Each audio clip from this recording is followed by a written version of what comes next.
अस्सलामु अलैकुम वरहमतुल्लाहि वबरकातुहू। आज ब्याक क्लास सरफस पढ़न सरफ कबीर फ़ैल माजी बईद मुस्बत मारूफ। फ़ैल माजी वन यस सो काम यस सन पतम ज़मानस मज गमज आसि।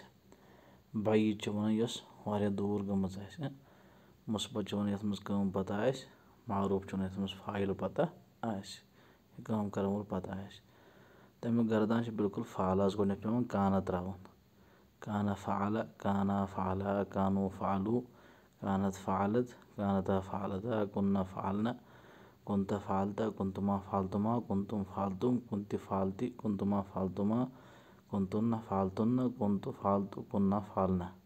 अच कानास करन गर्दान और फ़ालस करन गर्दान। तर्जम लिखित बिल्कुल स्क्रीनस पे किया था उसे एक मर्द ने वाहिद मुज़क्कर गायब बिल्कुल तुम करो इंशाअल्लाह याद अम मिल तक अरबी ज़बान में बिल्कुल आसानी। अस्सलामु अलैकुम वरहमतुल्लाहि वबरकातुहू।